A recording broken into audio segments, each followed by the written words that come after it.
చూడ విచ్చేసిన సహృదయులందరికీ కూడా సుస్వాగతం. ఈరోజు కార్యక్రమం గురించి మీకు తెలుసు. సప్త సముద్రాల అవతల ఉన్న ఒక శ్రీనివాసుడు సప్తగిరివాసుని మీద తొలి పూజ అనే ఒక పుస్తకాన్ని రచించారు. భక్తిగా రాసిన భక్తి భావ స్వప్నం అనొచ్చు దాన్ని. ఆ గ్రంథాన్ని ఈరోజు మన హైదరాబాద్ నగరంలో ఆవిష్కరించే మహోత్సవం జరుగుతున్నందుకు విచ్చేసిన మీ అందరికీ కూడా మరొక స్వాగతం పలుకుతూ చేశారు. ఆ పూజ ఏ విధంగా చేశారు, అదే తొలి పూజ. ఈ కార్యక్రమానికి ఈ సూత్రధారి అంటే ఈ గ్రంథాన్ని రచించిన శ్రీనివాసరెడ్డి గారిని కూడా వేదిక మీద కూర్చోవలసిందిగా సవినయంగా కోరుతున్నాను.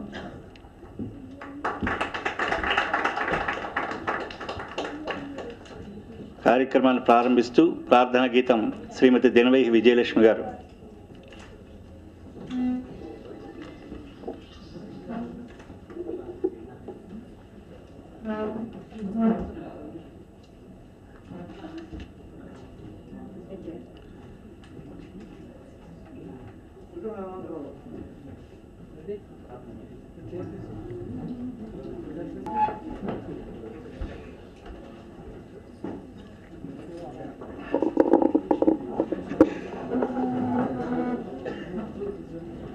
प्रथम वंदना गौरी नंदना, प्रथम वंदना गौरी नंदन, हे शिवनंदन पाहि गजानन, हे शिवनंदन पाहि गजानन, प्रथम वंदना गौरी नंदना.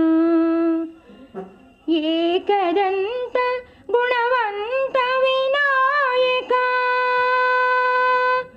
एकदंत गुणवंत विनायका, विघ्नहरण शुभमंगल चरण, एकदंत गुणवंत विनायका, विघ्नहरण शुभमंगल चरण, प्रणव स्वरूपा पाहि गजानन, प्रणव स्वरूपा पाहि गजानन, प्रथम वंदना गौरी नंदन, हे शिवनंदन पाहि गजानन, प्रथम वंदना गौरी नंदना.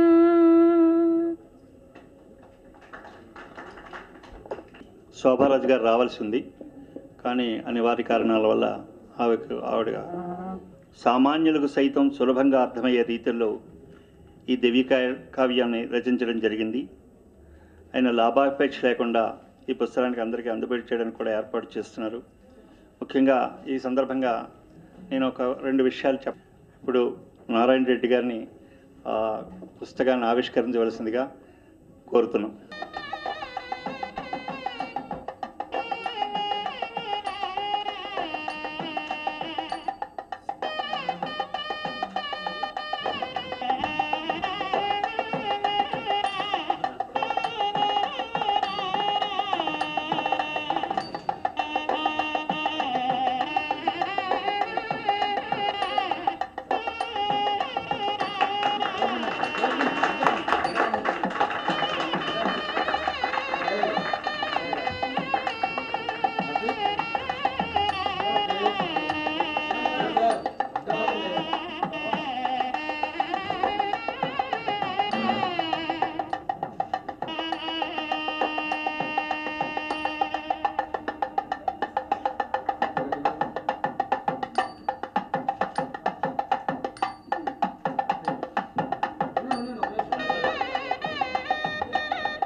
ఇక్కడ ఒక విశేషం మీకు చెప్పాలి.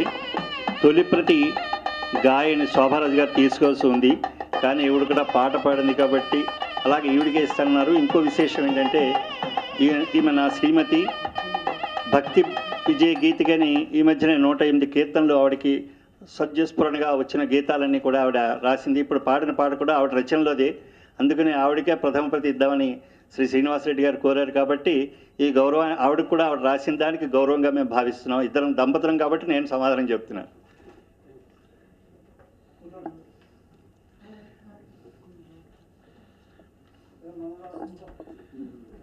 గారిని దయించి పుస్తకం గురించి వివరిస్తారని.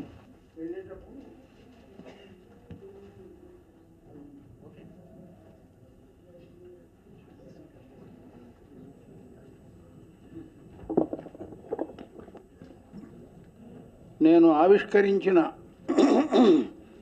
ఈ గ్రంథం పేరు తొలి పూజ. ఇది తాడిమర్రి శ్రీనివాసరెడ్డి గారి తొలి రచన. మొదటి రచననే పూజాపరంగా చేయడం అనేది ఆయనకున్న భక్తిభావానికి నిదర్శనంగా నేను భావిస్తున్నాను. ఇందులో తొలి పూజలో మనకు నవవిధ భక్తి భావాలని ఉన్నాయి.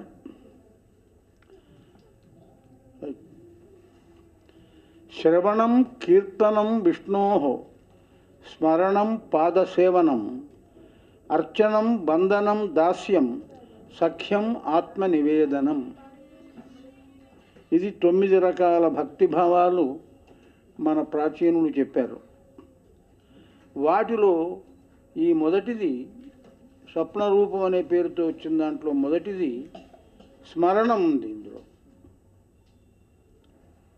ఈ శ్రీ మహావిష్ణువే నాకు సర్వస్వం, నాకు నిత్యస్మరణం అంటూ మహిమగల నా స్వామి మనసా స్మరామి అన్నాడు. కాబట్టి ఇందులో స్మరణం అనే భక్తిభావం కనిపిస్తుంది.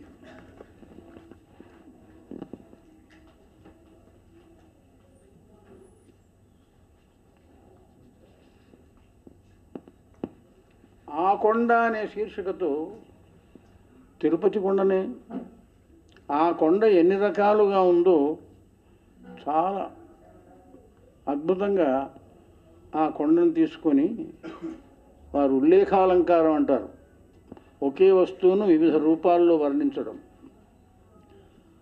ఆ విధమున వైకుంఠం నుండి ఇలా చేరినది ఆ కొండ, అవతార పురుషుని ఆజ్ఞపై భువిలో వెలసినది ఆ కొండ, ఇలా అంటూ అష్టదిక్పాలకులచే రక్షింపబడుతున్నది ఆ కొండ, ధాత్రేయి సిగలో స్వర్ణపుష్పమై మెరుస్తున్నది ఆ కొండ. చివరి పంక్తిలో శ్రీనివాసరెడ్డి కవితాత్మకత ఒక్క మాటుగా గుబాడిస్తున్నది.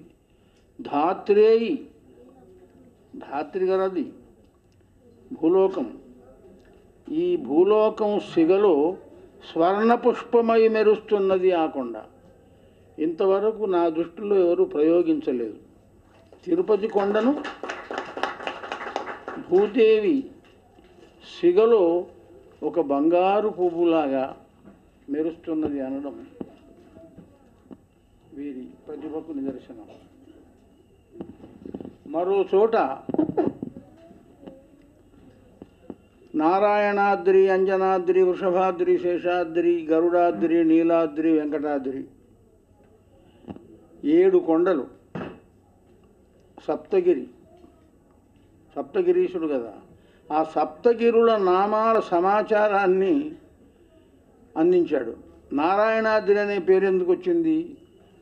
శ్రీమన్నారాయణునికి నామాంకితముగా నారాయణాద్రి.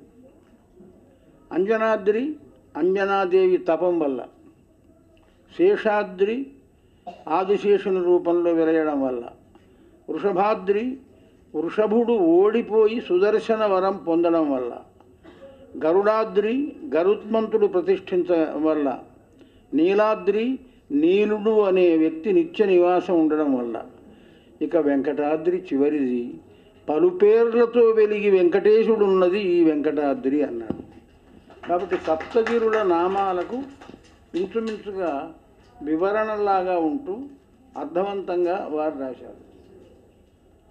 మరో చోట దాస్యభక్తి, నేను చెప్పిన నవవిధ భక్తుల్లో దాస్యం ఒకటి. మీ మెప్పు అనుగ్రహములకై ఆరాటపడితి, ఇకనైనా కరుణించవా స్వామి నన్ను మీ దాస్యానికి, నేను మీ దాసుణ్ణి అని దాస్యభక్తిని చెప్పాడు అక్కడ.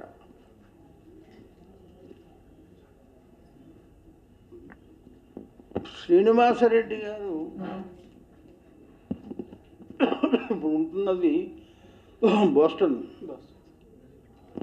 ఉత్తర అమెరికాలోని ఒక నగరం, ఒక మహానగరం బోస్టన్. హ్యూస్టన్ పేర్లే తమాషా ఉంటాయి అక్కడ. అయితే వీరు ఎప్పుడు వెళ్ళారో నాకు వివరాలు తెలియవు. నా గురించి ఆయనకు బాగా తెలుసు. ఇది చిన్నప్పటి నుంచి తెలుసు అంటున్నారు. కీర్తనల గురించి కూడా చెప్పాడు. కీర్తన కూడా ఈ నవవిధ భక్తుల్లో ఒకటి.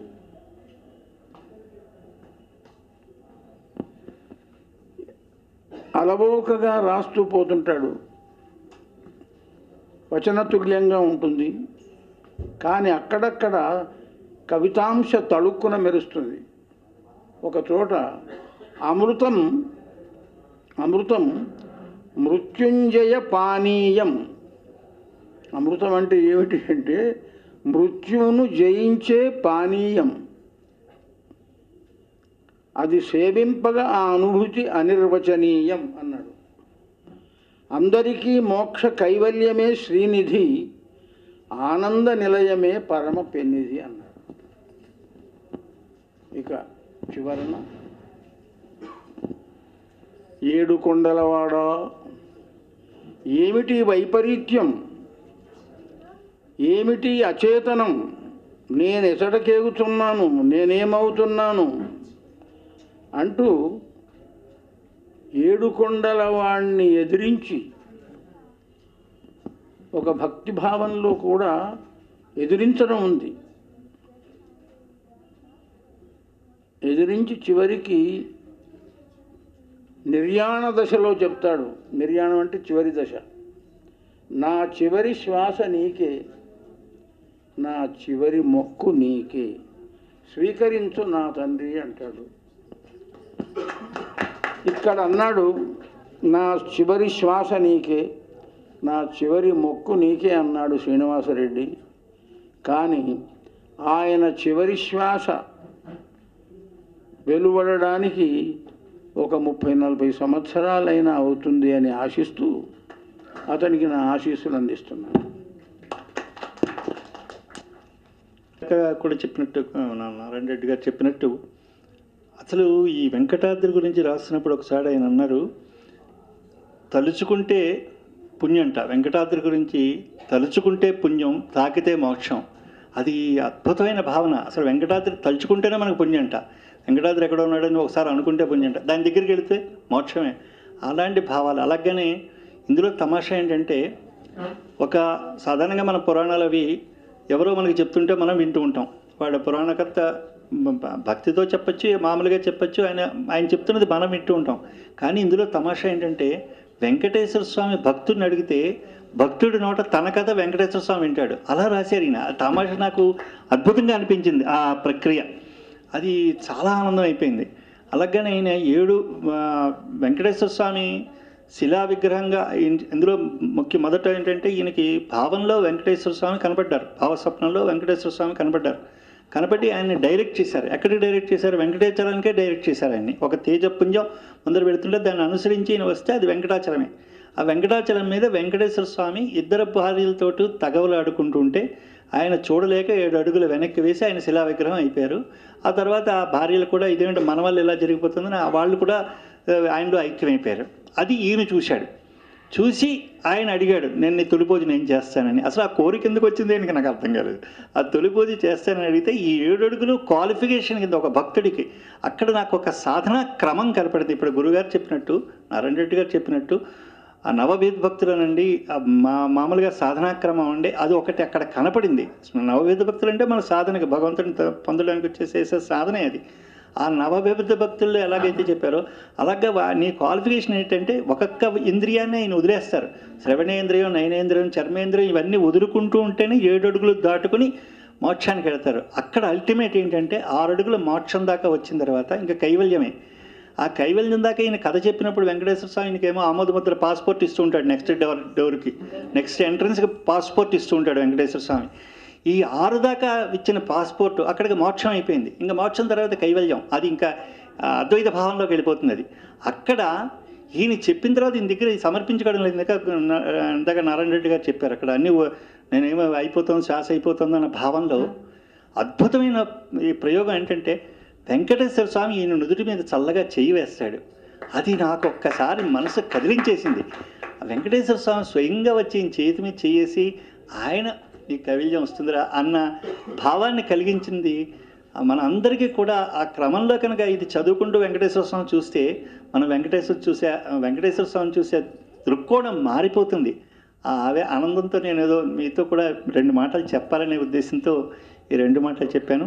చాలా అద్భుతమైన ప్రయోగం ఆయన చేశారు. నారాయణ రెడ్డి గారు పదే అదే చెప్పారు. ఒక్కొక్క పదాన్ని ఆయన పదాలు ఎలా వాడారన్న దాని మీద ఆయన చాలా చక్కగా చెప్పారు. అలాంటి ప్రయోగం ఆయన చేయగలగడం, అక్కడెక్కడో ఉండి ఇప్పుడు మనం ఇక్కడ కూర్చున్నాం కాబట్టి మన బ్యాక్గ్రౌండ్ వేరుగా ఉంటుంది. ఆయనకు కేవలం బోస్టన్లో కూర్చున్నప్పుడు అంటే ఏకాగ్రత పెరిగింది ఆయనకి అక్కడ. అందుకని చక్కటి ఇది రాశారు. ఇవన్నీ ఒక సాధకుడికి పనికొస్తాయి, సామాన్యులకి పనికొచ్చేటట్టుగా ఆయన పుస్తకాన్ని రచించారని మరొక్క మాట చెప్తున్నాను.